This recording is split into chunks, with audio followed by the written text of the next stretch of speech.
national squad setup or the national training camp setup, whatever you want to call it, is fundamental to the success of national programs of gymnastics, British Gymnastics being one of them. So I wanted to take you through a week of a national training camp, what it is, why we do it, and how things went at the most recent one, including some rather spectacular fails. I wanted to talk you through it and hopefully give you a better idea of what actually happens behind the scenes of national training camps. I hope you enjoy.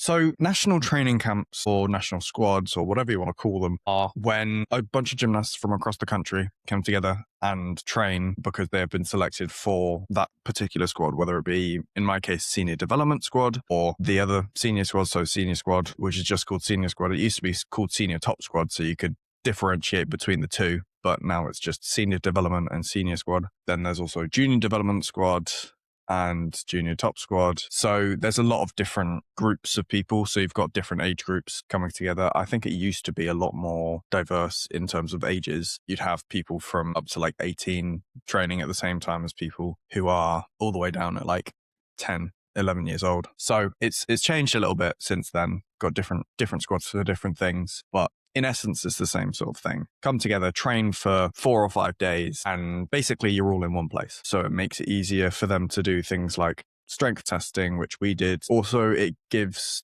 the national coaches a gauge for where the gymnasts are at as well, which is quite helpful for them.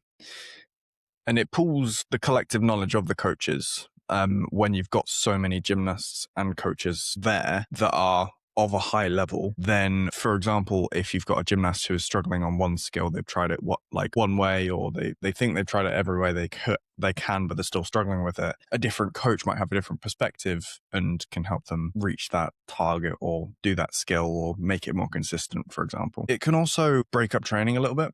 It's quite good in that sense that we only have a few per year, but if you've been at the same gym club for months on end and you're just doing the same thing over and over again, it can get quite repetitive, especially if you've not had a break from, say, routine prep or something like that. So it breaks it up, makes you train in a different place, which a lot of high-level gymnasts would do anyway. So a lot of gymnasts sometimes will train in a different gym club with some of those guys anyway. We've been training at Knots more frequently recently. So there's a bit of that going on as well. But again, as mentioned, it helps in terms of getting the team together. Because yes, gymnastics is an individual sport, but there are team competitions and you do need to be a well-knit group of people to be able to compete well as a team. And you need to respect every member of the team as well and you need to know them. So know what they want, what they don't want on specific apparatus, say for example, parallel bars or high bar, how they want you to cheer, etc., etc., etc.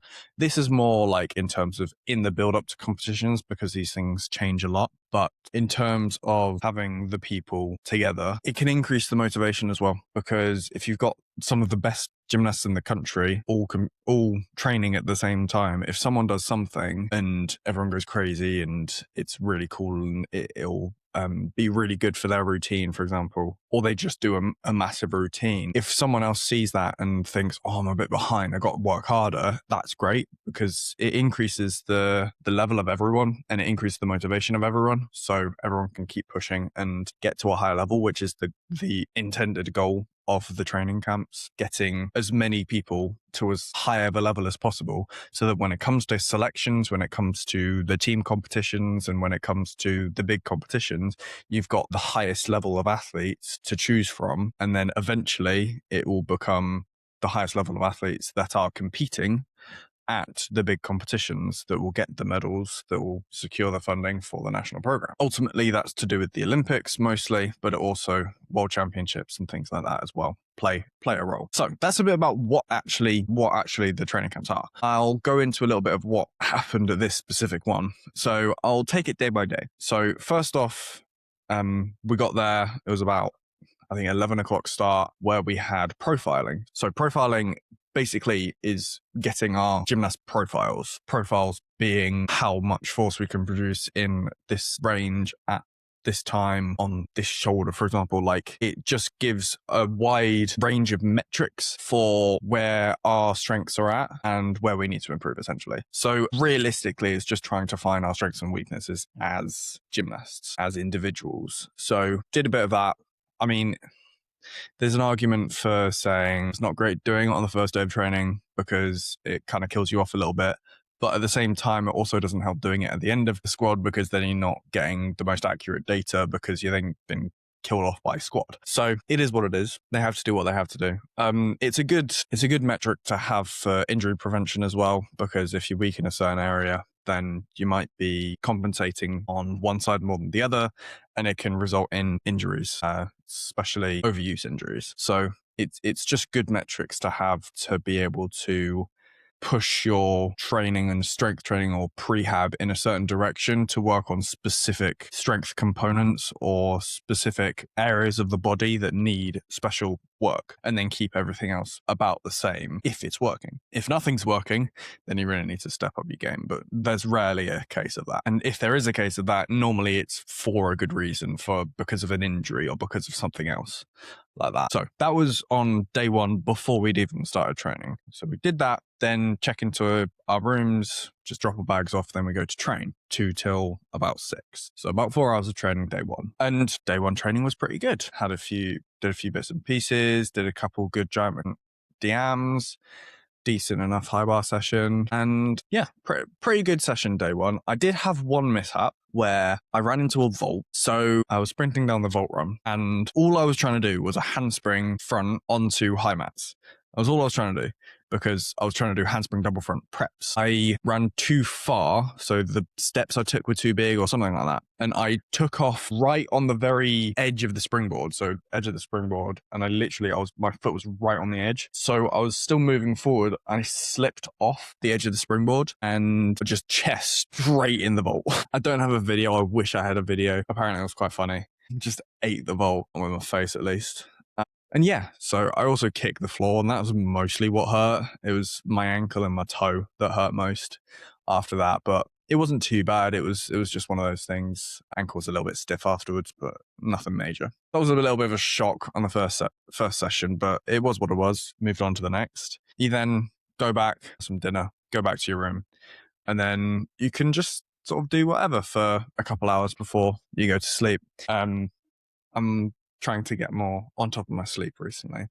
And to be fair, I've got a reason. I think I might link it. I'll probably link it. It would be the last episode I released will be John Scallon, and he talks a lot about the circadian rhythm and all that sort of stuff, and your sleep and how important it is. And I've been trying to take it on board, essentially, and I think it's been helping. So trying to keep up with how I'm sleeping and when I'm waking up and all those sorts of things. But that's besides the point. Few hours to do whatever. Some people chill in the athletes lounge. There's a little area that's designated for athletes, or some people just chill in the rooms. I normally just chill in my room. I was on my own. It was great. I got a bunch of work done. It was awesome. So yeah, you're left to your own devices. A lot of the time, especially on senior squad. In junior squads, there's a lot of activities that they put on, and there's a lot of different things that you can sometimes do in the off times, basically, in either the lunch break or the evening. So they have a lot of things that they put on, but that's rarely on day one. It's normally on the future days, but I'm just speaking ahead of myself.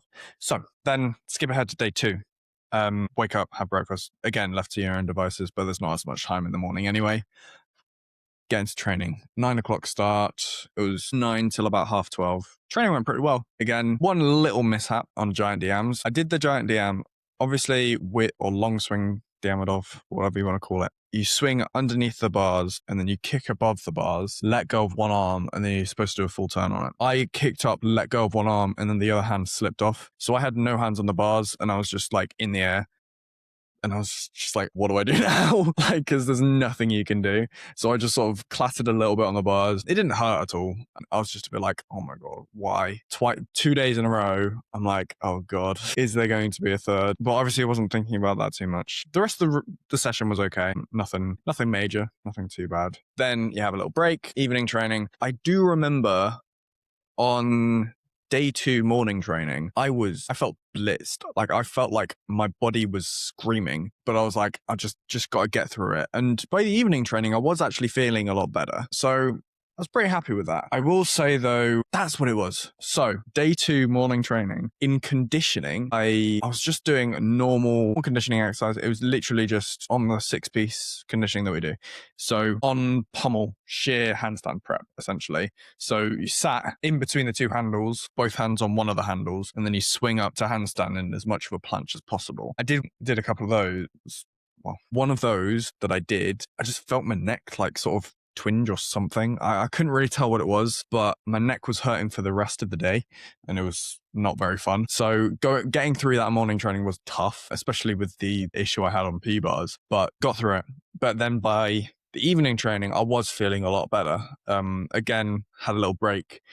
Had a little lie down and that was helpful. But yeah, by the evening training, I was feeling a lot better. And that's, again, a bit of a theme that by the evening training, I was feeling a lot better on the 2 days that it counts. So yeah, I felt a little bit better and I was like, okay, day 3, gonna hit it hard, gonna make some progress. Evening, pretty much the same with work done, was difficult with the neck pain, but got a bit done, slept well, ready for the Wednesday.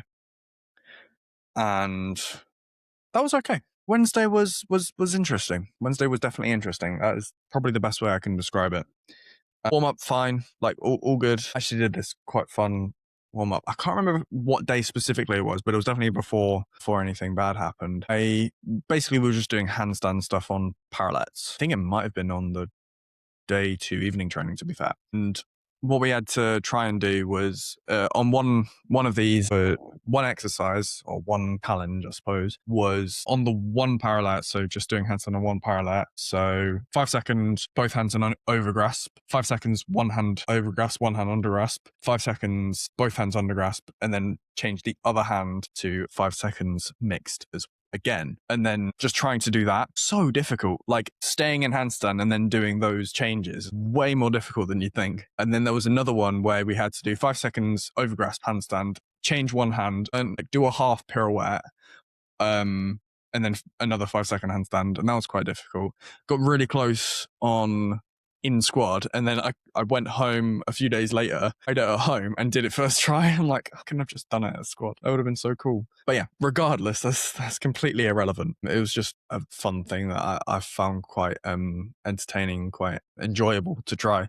It's just the little things in gymnastics, the little things that you're like, oh, that was actually really fun. And it's like, it's normally things that you're good at, to be fair, because I'm quite good at one bar handstands. I do a minute every day. Regardless, day 3, Wednesday morning training, I really need to get on and talk about this because this was where the stuff went down. So in this session, Tom set us each a challenge of something that we had to do within the session. And this is where I'll talk about the stuff I did on the previous 2 days as well. And mine was new high bar connection, which essentially meant I either had to catch squat half connected to Kolman or Tkatchev connected to Geinger. Strato Tkatchev connected to Geinger. Strato Tkatchev Geinger is a lot easier. And I was like, okay, if I don't catch squat half Kolman, then I'll try and do the Tkatchev Geinger instead. I ended up spending about an hour and 40 on high bar, which is a long time, and my hands were a bit torn to bits afterwards, but I managed to catch a new connection.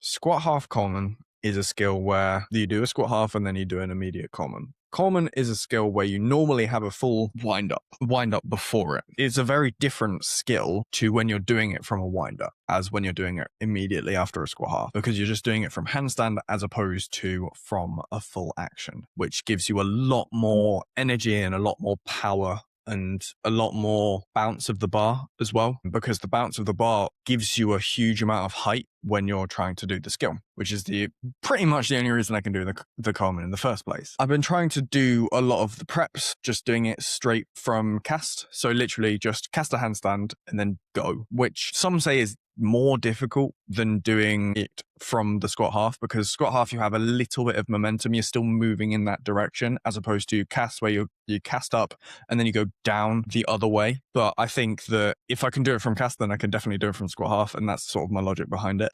I've still never caught it from cast, so it's difficult. But this training camp, I had been doing it every day. So I'd done attempts on day 1 and day 2 already. And I was like, okay, maybe today is the day I'll try it. I'll get it. Because like I was really close. I was really, really close when I was attempting these. Like I've done so many attempts where I've said, okay, pad definitely in. So I know I'm not going to catch it. And then I put both hands on basically what would be the bar. I'm like, okay, awesome. If I just do the exact same thing, I'm on the bar. And then I get to doing it when I'm trying to catch and it just doesn't happen. So it's difficult. It is very difficult. And there's been so many instances of that. Maybe it's just a mental thing at this point.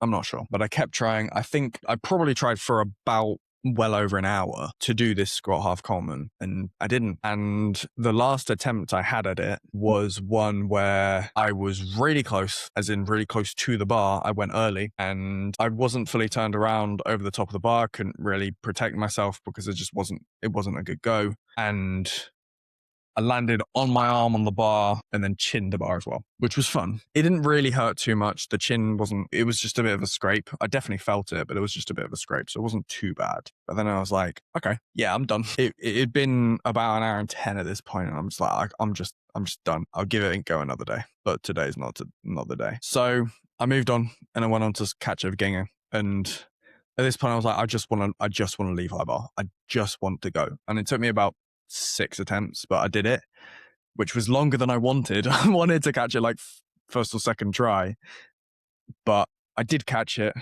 I was happy because I got to move on. Because I've done my bit, I can just move on now. And then I went on to tumble track. I was like, okay, let's just get something else done today because I don't want high bar to be the only thing I did today. Turns out high bar was going to be the only thing I did that day. So I'd had my 3 wipeouts. I was like, I'm clean, I'm good, I'm clear. I've got nothing to worry about now. I then just wanted to do a couple 2.5 double fronts. I think it was the second one I tried. I felt something go, like I felt something click, or I wasn't really sure in the takeoff. But in between the 2.5 and the double front, landed and went, my neck kills. So stood up, walked over to where we were basically just chilling in between each goes. And I went, I'm really struggling to hold my head up. Walked over to the physio and then they were like, yeah, you've got a muscle spasm in your neck. I was like, yay, fun. Because it was going to be like a day or two where I couldn't really do much. But beyond that, I would have been fine. So I was like, okay, well, I know when I get back home, I'll be fine. But like, I wanted to do the rest of squat. I wanted to like do more training basically. And God, that first few hours where I had that injury, awful. Genuinely awful. Like it genuinely hurts to just hold your head up in any position or like get up. Like if you're lying down and you're in a pain-free position, like, yeah, that's great. But how are you going to get up? Like, because getting up and holding your head up, like just holding it up is just bad, painful. So that was fun. That was fun. Which meant that day 3 evening training ended up just being weights for me. Just did a bit of weights, tried a bit of pommel. Didn't happen. Went upstairs and did some TRX and I did some leg press and some calf raises and stuff like that. Like I didn't really have much else that I could really do because I felt like I couldn't really move my head at all. Like I couldn't move it sideways really. I couldn't move it up and down really. Up and down was worse and also more limiting because it meant that I couldn't really do handstand. It meant I couldn't really do circles. It was irritating. And then day 4 came. I was like, okay, I'm going to try and get something done. I couldn't because it was just too soon still. Like it was less than 24 hours after I'd done it in the first place. Like it felt a little bit more stiff in the morning, but it was just like I couldn't get my chin to my chest at all, even close to. Still kind of hurts to be fair. Or put my head up. So couldn't really do handstands, couldn't really do circles because it was the front of the circle that was the issue. I tried pommel, but it just didn't happen. I then did the same thing again. I went up and did some weights. I had to stay anyway because I was bringing Gabe home.